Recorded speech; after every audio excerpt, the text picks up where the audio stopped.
mga bata! Kamusta kayo lahat? At maligayang pagbabalik sa ating online Goodness Club. Matagal-tagal din tayong hindi nakasama. Malamang nami-miss nyo na kami. At kayo ay sobrang nagagalak sa araw na ito dahil tayo ay mag-aaral muli ng salita ng Panginoon.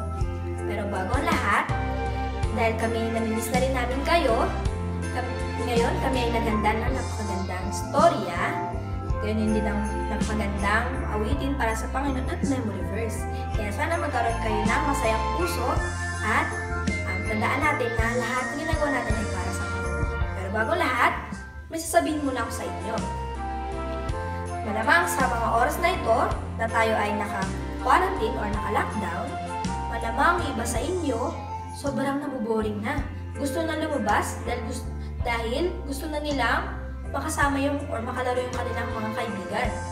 Or kaya naman yung iba, ayaw na nila yung mga laruan nila kasi yun na lang lagi nakikita nila. Kaya naman, siguro, tinatanong nila yung magulang nila o sinasabi nila sa kanilang magulang, lalo na sa kanilang mama. Ma, pwede mo ba akong bilhan ng panibagong laruan? Dahil ayaw ko na to. Nabuboring na akong laruin nito. Gusto ko ng bago. Sabi naman ng inyong magulang, wala na tayong pera, anak. Hindi natin kayang bilhin yung bagay na gusto mo. Pero dahil ikaw gustong-gusto mo, madali na ma. Gusto ko yun. Gusto ko ng bago. Ayaw ko na to. Hindi ako masaya dito. Mga bata, alam niyo ba? Yun ay hindi pagiging kontento. Ibig sabihin, sa madaling salita, hindi tayo masaya sa anumang meron tayo. At alam niyo ba mga bata, na sa ating papuri para sa Panginoon ngayon, tuturuan tayo na or malalaman natin dapat kailangan natin maging kontento sa anumang meron tayo. Handa na ba kayo? Sige, pero bago yan, bilis o. Follow nyo lang yung melody. Okay ba yun? In Jesus I have my all. In Jesus I have my all. An infinite God. An infinite God. He saved me when lost. In Jesus I have my all. Hindi natin siya ng dalawang beses. Okay, tayo kumanta. In Jesus I have my all. In Jesus I have my all. An infinite God. He saved me when lost. In Jesus I have my all. Okay, galing yung mga bata. Ngayon nakuha nyo ba yung lyrics, pati yung melody niya? Pero dahil dyan, alamin naman natin yung ibig sabihin kung kinanta natin. So sabi dyan, in Jesus I have my all. Ibig sabihin, kay Jesus lamang, dahil kay Jesus lamang, meron na tayong lahat ng bagay. Or kapag nasa atin si Jesus sa buhay natin, wala na dapat tayong hinahangad pa na ibang bagay. Dahil si Jesus lamang ang meron sa atin. At sabi pa dito, at infinite cause, He saved me when lost. So, ibig sabihin dyan na hindi nasusukat yung halagaan ng Panginoon. So, wala siyang katulad. Tapi dyan, He saved me when lost, ibig sabihin tayo niligtas niya. Yung pagpako niya sa krus, kaya na nakita niyo sa picture, yun ay walang kapantayan. Sabihin, walang sino man ang makagawa nun. At save me when lost, ibig sabihin tayo ay parang mga tupang nawawala natin. Pero dahil kay Jesus Christ, sa ginawa niya, at sa bibigyan niya sa atin ng puso, dapat makontento tayo. Ngayon, tayo ay hindi na dapat isang ligaw na tupa. Okay na yun? Ngayon, talaga na natin ang kahulugan ng pinanta natin. Dahil naman, ituturo ni teacher yung action. Okay, action lang muna. Gayahin niyo si teacher, okay? Makinig at manood ng mabuti. So, ganito yan. Una, itataas yung kamay niyo sa kanan. Ganito, in Jesus I have, yan yung sa puso niyo, my all. Ibibilog niyo ganyan. Pangalawa naman, yung kaliwa. Tataas niyo. In Jesus I have my all. So, pareha siya, pero magkaibang kamay. Tapos pagkatapos nun, at infinite cause, parang gagawa kayo ng daan. At infinite cause, He saved me when lost. Isiswing nyo lang yung kamay nyo ganyan. Tapos, ngayon, kapag narinig nyo na in Jesus, dalawa na. In Jesus I have my all. O isa pa, para makuha natin. 1, 2, 3, go. In Jesus I have my all. In Jesus I have my all. In infinite. An infinite cause, He saved me when lost. In Jesus I have my all. Nakuha niyo ba mga bata? Ngayon, hindi lang natin siya kakantahin, kundi dapat ay action na.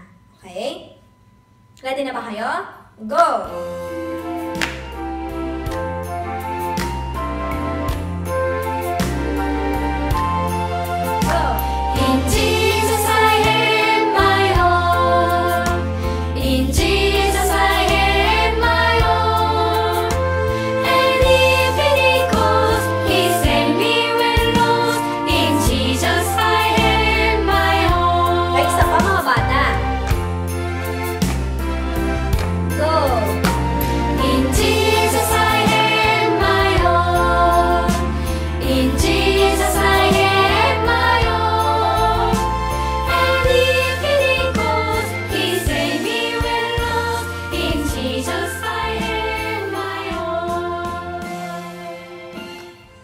Okay, para sa mga bata na naniniwala sa Panginoon, naisin tayo dapat ay magkaroon ng kakontentuhan sa ating puso.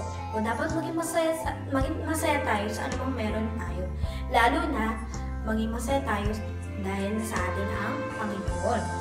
At sa mga bata naman na hindi pa nakakilala sa Panginoon, nais niya na kilalanin niyo siya at maging kontento lamang sa Kanya.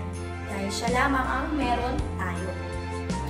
Ngayon, para mas masaulo natin at mas magkaroon tayo ng papuri para sa Panginoon, kantahin natin muli ng may action.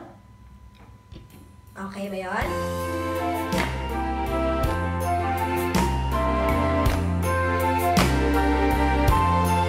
Go! In Jesus I have my all. In Jesus I have my all. And infinite cause, He saved me when lost. In Jesus I have my all. Sa pa mga bata? In Jesus I have my all. In Jesus I have my all. And infinite cause, He saved me when lost. In Jesus I have my all. Okay mga bata, sa panghuli, kakantayin na lang natin siya. Wala nang aksyon, kaya dapat masaya tayong maawit para sa Panginoon. Okay, handa na ba kayo?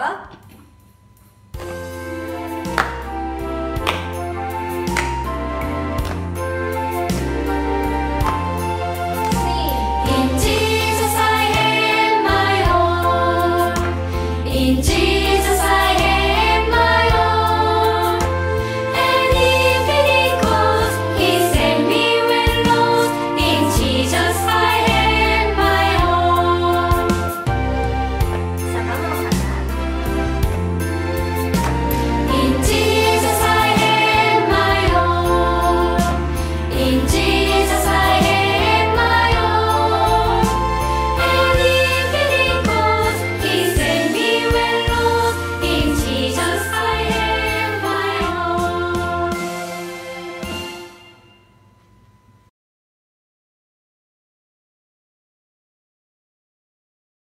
Lahat tayo yuko at kumikit, tayo ay mananalangin.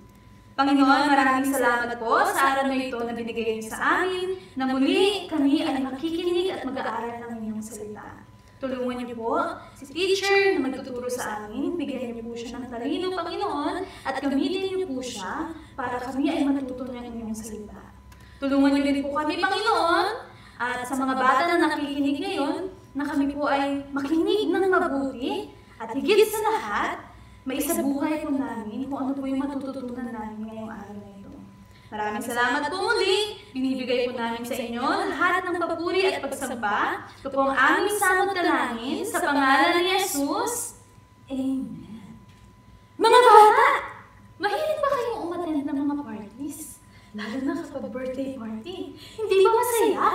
Si teacher din gustong-gusto ko rin umaattend ng mga birthday parties. At meron akong kakilala na favorite niya umattend ng mga birthday parties. Siya ay si Betty. So gustong-gusto niya pumunta ng mga birthday party kasi unang-una, nakikita niya ulit yung mga kaibigan niya na pwede silang maglaro. Pero higit sa lahat, ang pinaka-paborito ni Betty sa mga birthday party ay ang pagkain. Siyempre kapag may birthday, merong spaghetti, merong hotdog, merong sandwiches, at siyempre, merong cake. At yun ang gusto ni Betty. Ngayon isang araw, si Betty, nakatanggap siya ng invitation mula sa kanyang classmate. Masayang-masaya si Betty, kaya naman, nagpabili siya sa kanyang mama na ipangre-regalo niya dito. Ngayon dumating yung araw ng birthday ng classmate niya. Natapos na yung mga program, tapos na silang maglaro, at yun na ay oras na pagkain. Kaya naman si Betty, diretso siya doon sa lamesa na punong-puno ng pagkain. Kaya kumain siya ng kumain. Ngayon, napansin ng nanay niya na masyado ng maraming kinakain si Betty. Kaya niya naman, pinagsabihan niya si Betty, "Anak, magdahan-dahan ka kasi baka mamaya masyadong maraming makain, magsisi ka." Si Betty, nung narinig niya sa kanyang, mula sa kanyang nanay, napatigil siya. At tumingin siya ulit sa lamesa. Naramdaman niya na busog na siya, pero pagkatingin niya, may mga pagkain pa siya na hindi natikman. Kaya naman kahit busog na siya, patuloy pa rin siya sa pagkain at pagkain. Kasi iniisip ni Betty, magiging masaya lang ako kapag natikman ko lahat ng pagkain na nakahain sa lamesa. Kaya naman, pag-uwi nila sa kanilang bahay, umiyak si Betty sa kanyang nanay. Dahil masakit ang kanyang tiyan. Nagkatotoo yung sinabi niya kanyang nanay na siya ay magsisisi sa huli. Alam niyo ba mga bata na hindi lamang si Betty o hindi lamang kay Betty maaaring mangyari yun, sa atin din. Dahil, titignan natin sa paligid natin maraming bagay na gusto nating mapunta sa atin, hindi ba? Lalo na kapag nakakita tayo na magandang laruan, magandang cellphone, magandang sapatos ng mga kaibigan natin. Minsan, tayo rin gusto natin magkaroon ng mga bagay na yun. Pero tandaan mga bata, ang kasakiman, ito ay, ang dulot ng kasakiman ay hindi maganda. Kagaya ni Betty, hindi ba sumakit ang kanyang tiyan? So tayo, anong dapat natin matutunan? Dapat matuto tayong maging kontento. At yun ang pag-aaralan natin sa memory verse natin ngayong araw nito. So saan ba natin kukunin yung memory verse? Sa Biblia, tama. So ang Biblia, ito ay salita ng Diyos. Ibig sabihin, 100% ito ay totoo. So maaari natin itong pagkatiwalaan. Ang memory verse natin ay makikita sa libro ng Hebreo, chapter 13, verse 5. Ibabasahin ko sa inyo mga bata. Maging kontento kayo sa anumang nasa inyo, sapagkat sinabi ng Diyos, hindi kita iiwan. Okay mga bata, so dahil ito ay napakaliit at hindi nyo mabasa, kaya naman gumawa si teacher ng mas malaki para sabay-sabay nating mababasa. Okay, so sa pagkakataon na to, sabayin nyo akong magbasa ng memory verse natin. Ready, start! Hebreo, chapter 13, verse 5. Maging kontento kayo sa anumang nasa inyo, sapagkat sinabi ng Diyos, hindi kita iiwan. Kaya ano bang ibig sabihin nito mga bata? Dapat daw tayo ay matutong maging kontento. Anong ibig sabihin nun? Kung ano man yung meron tayo ngayon, dapat maging masaya pa rin tayo at tayo ay marunong na magpasalamat sa Diyos. So may mga pagkakataon, maaaring tayo ay mainggit. Minsan magrereklamo tayo sa magulang natin o di kaya naman sa Panginoon na bakit wala tayong ganun. Pero, tandaan niyo yung memory verse natin ngayon. Ano yung sabi? Dapat tayong makontento sa kung ano man ang meron sa tayo ngayon. Bakit? Dahil, ano yung sabi ng Panginoon? Hindi kita iiwan. Nangako ang Diyos na hindi niya tayo iiwan. So, ibig sabihin, lahat ng meron dito sa mundo ay maaaring mawala. Yung magandang laruan na meron kayo, yung pera, o magandang damit na meron kayo ngayon, lahat yan ay maaaring maging luma, lahat ay maaaring masira, at lahat ay maaaring mawala. Pero, ano yung sabi ng Diyos? Ang Panginoon, hindi siya mawawala sa tabi natin. Lagi niya tayong sasamahan. Kaya naman, ano yung dapat natin gawin? Tayo ay maging kontento sa kung anong meron. Tayo, ibig sabihin tayo ay dapat maging kontento sa Diyos. Tayo ay dapat maging masaya na kasama siya. Okay, mga bata, naiintindihan niyo ba? So ngayon, babasahin ulit natin yung memory verse natin ng sabay-sabay. Okay, ready na ba kayo? Sabay-sabay natin basahin. Ready, start!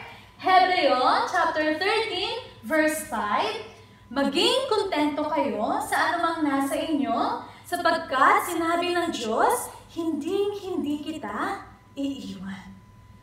Okay, sa mga bata na naniniwala at tumanggap kay Jesus bilang iyong Diyos at tagapagligtas, nais niya na sa oras na to, kayo ay maging kontento, kayo ay maging masaya. Bakit? Dahil nasa inyo na si Jesus o si Jesus. Ibig sabihin nun, nasa atin na ang lahat. Dahil siya ang ating o kapag nasa atin na si Jesus, wala na tayong kailangan kahit ano man. Ngayon naman, sa mga bata na hindi pa naniniwala sa Panginoon, nais niya na sa oras na to ma-realize o malaman ninyo na wala kahit na anuman sa mundo ang makakapagbigay sa atin ng contentment o kasiyahan. Tanging ang Diyos lamang.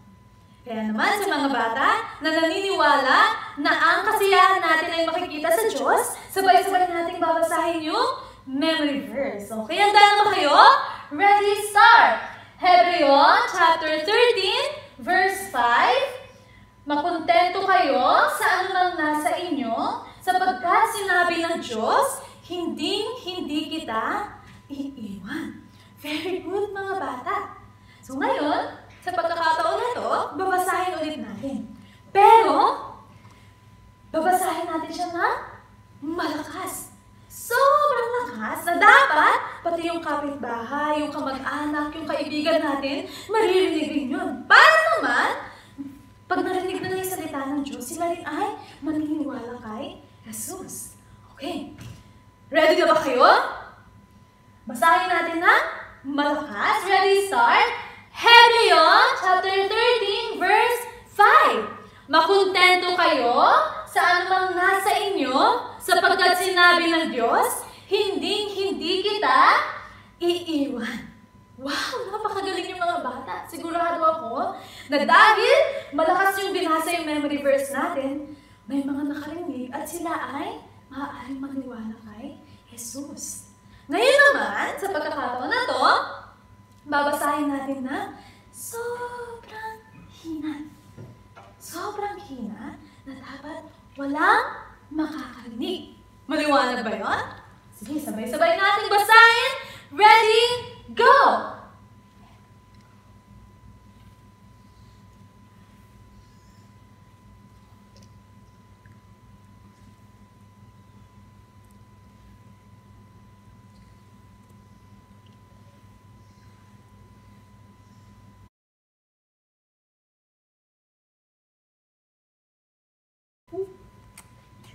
Reg,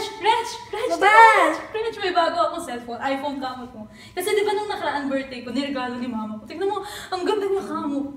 Tapos yung camera, Reg, sobrang linaw. Tignan mo, check mo. Di ba ang ganda? Pwede pahiram? Ano mahal kasi ito. Damot mo naman, pero nangawakan ng sandali eh. Mahal nga ito, mamaya. Paano pag nabagsak mo, pagalitan pa ako ni mama Hawakan ko lang, damot-damot nito. Ay, sige pala, tawag na ako ni mama. Damot mo talaga kay Kela. Mama! Bakit ganito ang cellphone ko sa kanya. Ang ganda-ganda. Regalo sa kanya. Gusto ko din ng ganun, ma. Dali na, ayaw ko to. Tapon ko to, ma. Gusto mong dali na bilan mo ko. Naranasan mo na bang sabihin sa iyong nanay iyon?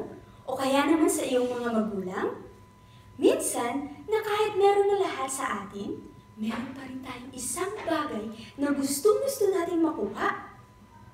O kaya naman minsan, gustong-gusto natin yung mga bagay na meron sa ating mga classmates o kaya sa ating mga kaibigan. At nakakalungkot, nalulungkot tayo kapag hindi natin makuha yung bagay na iyon. Ang tawag doon ay matinding pagkagusto o pagnanasa o pagnanais sa mga bagay na hindi sa iyo. Sa ating kwento ngayon, makikilala noong isa sa pinakamayaman na hari sa buong mundo. At meron pa rin isa siyang bagay na gustong-gusto niyang makuha.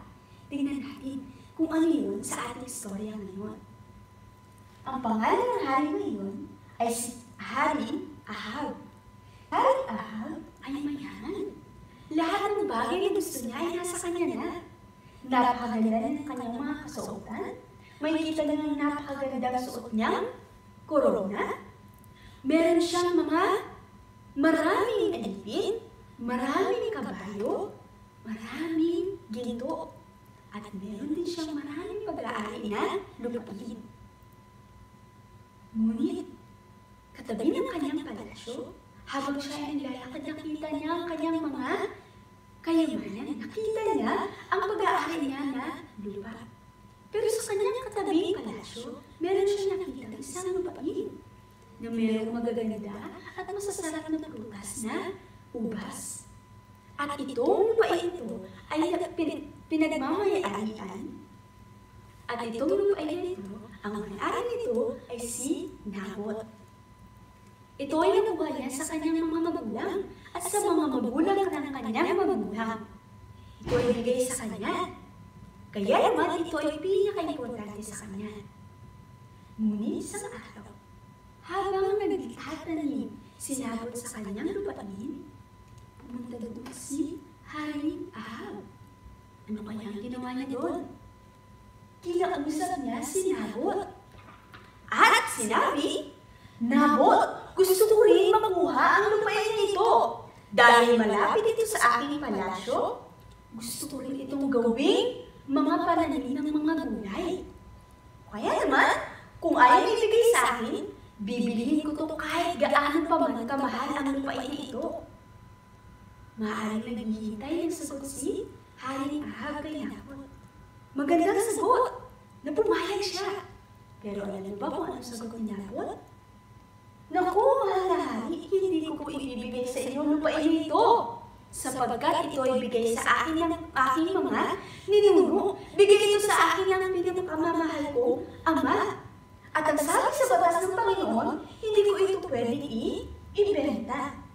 Alam ni Nabot ang batas ng Panginoon. Bakit? Kasi naniniwala siya at mahal niya ang Panginoon. Ayaw niya labagin ang utos ng Panginoon. Kahit na utos ito ng hari. Pero ano kaya nangyari nung narinig niya? Narinig ni Hari Ahab ang reaksyon o ang sagot ni Nabot. Tama. Siya ay nagalit. Siya ay nalungkot. Sobrang lungkot niya at galit niya kay Nabot. Siya ay umalis sa lupain na iyon at bumalik sa kanyang palasyo. Pumasok siya sa kanyang kwarto, humiga, padapa, at ayaw niyang kumain. Nagtabog siya. Bakit? Sa sobrang kalungkutan o pagkagalit niya o pagkainis niya sa naging reaksyon ni Nabot. Bakit kaya naging ganun ang reaksyon niya? Kasi hindi niya nakuha ang bagay na gusto niya. Gusto niya na kahit meron siya lahat, gusto niyang makuha yung bagay na meron sa iba. Minsan ganoon din tayo, hindi ba? Kahit maganda na yung mga laruan natin, gusto natin, kapag nakita natin yung laruan ng ating kaibigan, gusto din natin yun. Kapag meron tayong cellphone, kapag nakita tayo yung bago o mas maganda, gusto natin yun. Minsan, naglalabog pa tayo sa ating mga magulang. Ma, bakit siya meron ganun? Bakit ako wala? Dapat pare-parehas na kami meron ganun. Yung mga classmates ko, bago yung shoes nila. Pero ako 3 taon na yung shoes ko, hindi pa rin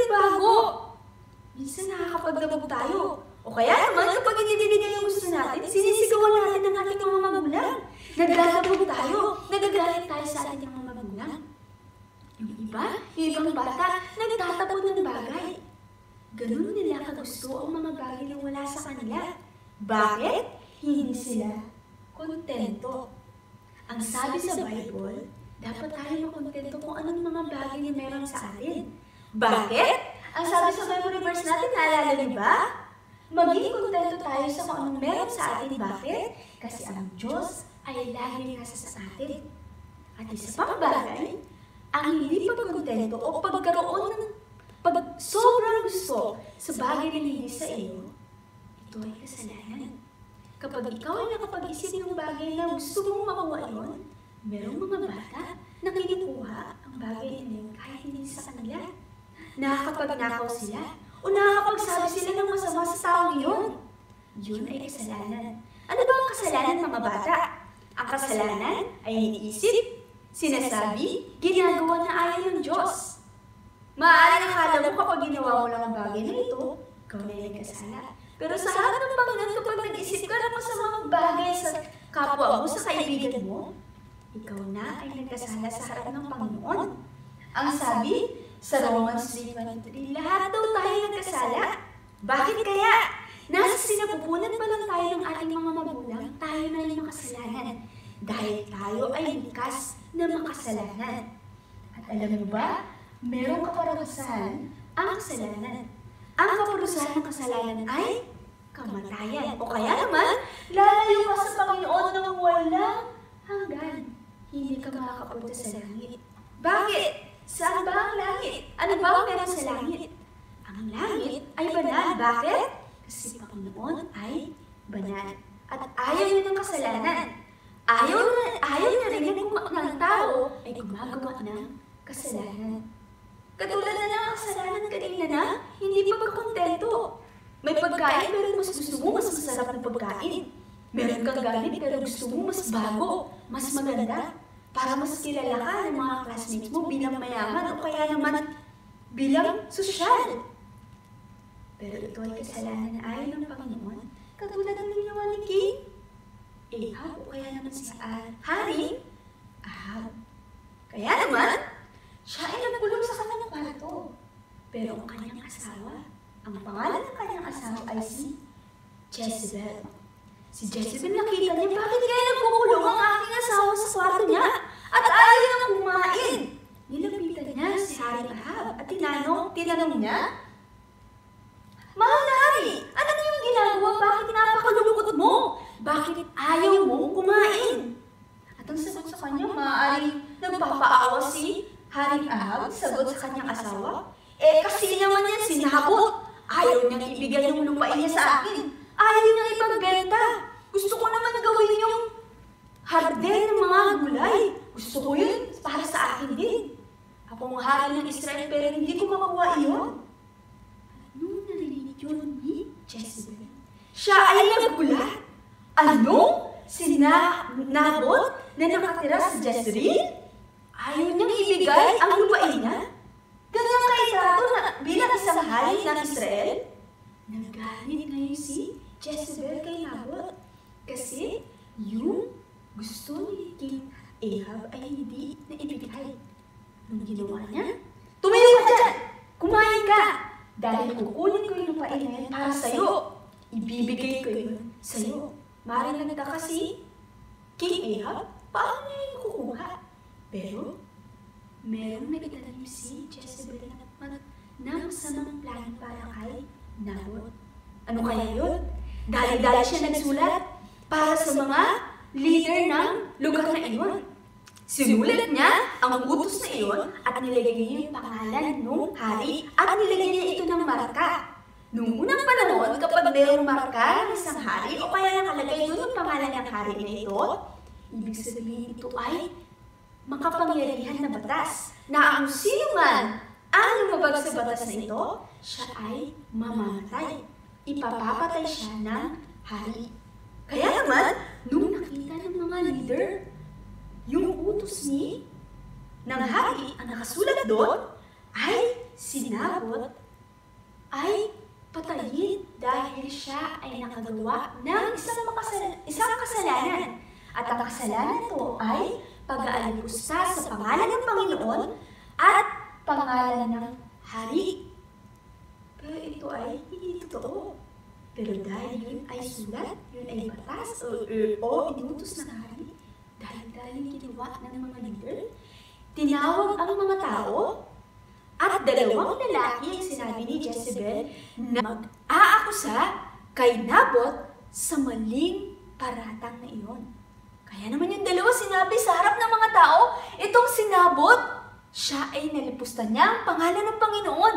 At ganun din ang hari, nararapat lamang na siya ay patayin. Noong unang panahon, ang pinakamatinding kasalanan na magagawa ng isang tao ay pag-aalipusta o pagsasabi ng masasamang bagay sa Panginoon, sa pangalan ng Panginoon, o kaya sa hari. At alam niyo ba ang kaparusahan nito? Ito ay pagbabato hanggang ito ay mamatay. O kaya, sa English, stone to death. Babatuhin itong taong ito hanggang siya ay mamatay. Kaya naman, noong mga oras na iyon, hindi kayang ipagtanggol ni Nabot ang kanyang sarili. Bakit? Hindi siya pinayagan ng mga leader o mga tao na magsalita. Yun ay maling paratang sa kanya. At anong nangyari? Siya ay namatay. Nung narinig ko ang storya na ito, meron akong naalala na isang tao na siya rin ay pinaratangan na mali. Siya ay namatay dahil sa maling paratang na iyon. Sino kaya yun? Tama, siya ay si Jesus. Si Jesus hindi siya namatay dahil sa kasalanan niya. Kasi wala siyang kasalanan kahit isa. Pero bakit kaya siya namatay? Para sa iyo at para sa akin. Namatay siya sa kasalanan natin. Namatay siya sa mga masamang sinasabi natin. Sa mga bagay na ginawa natin na masama. Sa mga bagay na inisip natin. Namatay siya kasi inako niya ang kasalanan mo, ang kabayaran ng kasalanan mo, at kabayaran ng kasalanan ko. Siya ay ipinako sa krus. Siya ay namatay at nung ikatlong araw siya ay muling nabuhay.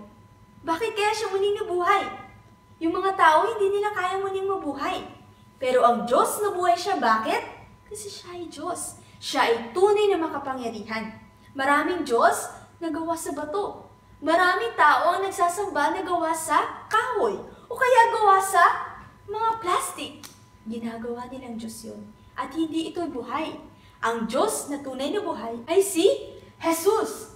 Siya ang tunay na Diyos na makakapagligtas sa atin, sa ating mga kasalanan. Anong ginawa niya? Binigay niya ang kanyang buhay.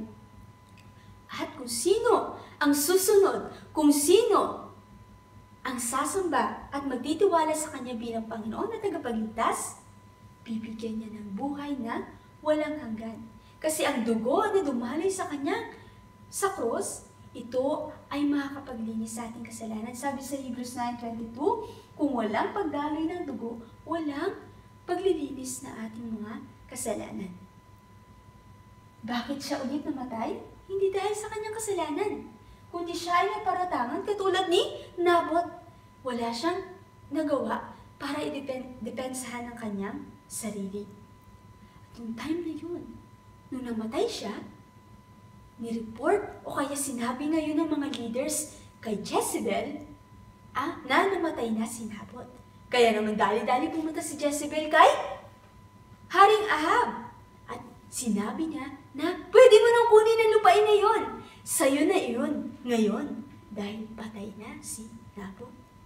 Kaya na yun, lumabas na si Haring Ahab sa kanyang palasyo at pumunta sa lupain ni Nabot. Nakita niyo doon ang napakagandang lupain. Maraming prutas katulad nung grapes. At maaaring habang siya naglalakad, tuwang-tuwa siya na, sa wakas, nakuha ko na ang bagay na gusto ko. Maaaring sa paningin ng tao, walang nakakaalam sa masamang motibo na ginawa nila. Pero alam ng Panginoon lahat. Alam niya ang iniisip natin. Alam niya ang nasa loob ng puso natin. Alam niya ang mga gagawin natin bukas o sa isang araw. Siya ay Diyos na makapangyarihan. At gusto niya na maparusahan si Haring Ahab. Kaya naman ang ginawa niya, pinatawad niya si Prophet Elijah. Naalala niyo ba si Propeta Elijah? Siya ang ginamit ng Panginoon para magbigay din ng warning para kay Haring Ahab. Tinawag ng Panginoon si Elijah. Elijah, pumunta ka kay Haring Ahab doon sa lupain ni Nabot dahil kinuha niya ito at pinatay si Nabot. Kaya naman ang gagawin mo, sabihin mo sa kanya ang aking plano na parusahan siya kung hindi siya magsisisi sa kanyang kasalanan. Dala-dala na sinabi ng Panginoon ng pagpunta ni Elijah sa lugar ni Haring Ahab. Minsan may mga bagay tayo na ganito na gusto nating makuha. Yung bagay na gusto natin makuha pero nakakaisip na tayo ng masama na maaaring hahantong sa pagpatay.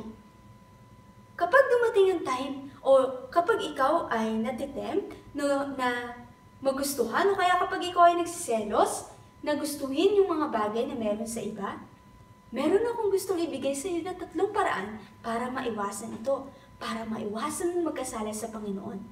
Una, magpasalamat ka sa Panginoon sa kung anong bagay na meron ka. Maaaring meron kang mga laruan at gusto mong karoon pa ng iba, magpasalamat ka dahil meron ka, dahil yung ibang bata, wala silang mapaglaruan. Pangalawa, magsabi ka ng magagandang bagay sa mga tao na gusto mo rin magkaroon ng mga bagay na meron sa kanila. Sabihin mo na napakaganda naman ng bagong bike mo, napakaganda naman ng bagong shoes mo.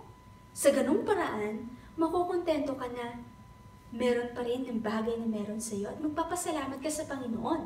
At pangatlong paraan para ikaw ay makaiwas sa sobrang kagustuhan at pagnanais ng mga bagay na wala sa iyo, ay palitan mo ang mga kasinungalingan na meron sa iyong pag-iisip. Ilagay mo, lagi mo tandaan ang sinasabi ng Panginoon sa kanyang salita na maging kontento ka dahil ako ay laging nasa sa iyo. Kapag 3 ginawa mo to, tutulungan ka ng Panginoon na maging kontento o maging masaya sa mga bagay na meron ka. Kaya naman, ikaw ay magpasalamat sa Panginoon dahil binigyan ka niya ng mga biyaya araw-araw. Huwag mo nating tularan si King Ahab na sa sobrang gahaman niya siya ay nakapatay. At ito ay seryoso sa harap ng Panginoon. Kaya naman, habang siya ay naglalakad sa kanyang hardin na nakuha niya kay Nabot, nakita niya na paparating si Elijah. At nung paparating na yun, ang saya niya ay nawala. At sa isip niya, andyan na naman si Propeta Elijah. Ano na naman kaya ang masamang balita na ibibigay niya sa akin?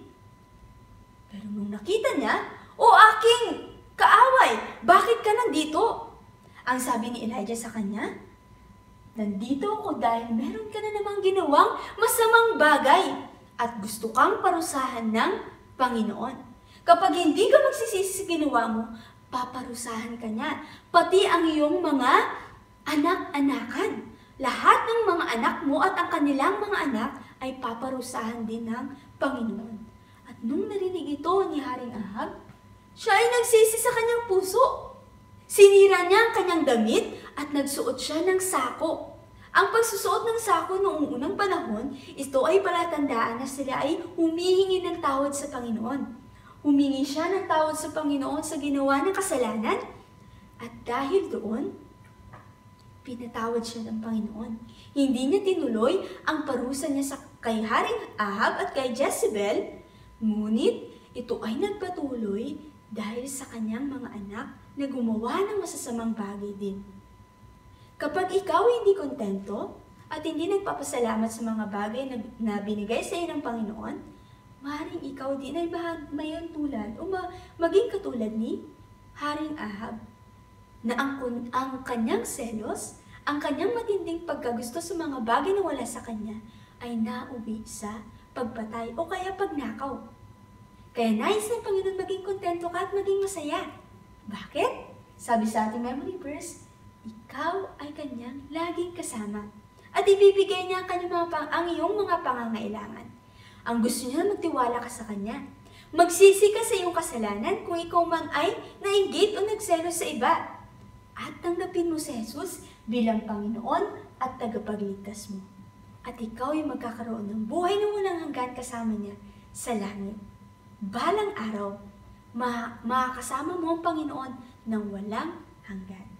Kaya naman ikaw, bata, magtiwala ka at sumunod sa ating Panginoon. Tayo ay manalangin. Panginoon, salamat sa araw na ito na binigay mo sa amin sa panibagong lesson na natutunan namin na hindi dapat kami magkaroon ng matinding pagkagusto sa mga bagay na hindi nasa amin.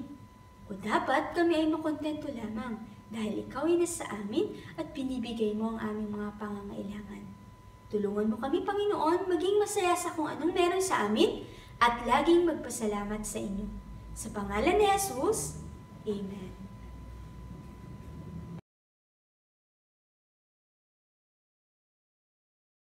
Mga bata, marami ba kayo natutunan sa pinag-aralan natin sa araw na ito? Mula sa papuri or sa praise song, sa memory verse at saka sa Bible story. Ngayon naman, tayo ay sasayaw bilang panghuling alay natin sa Panginoon. Ang ating sasawin ay pinamagatang Little by Little. Ay sabayan niyo kaming sumayaw at kumanta.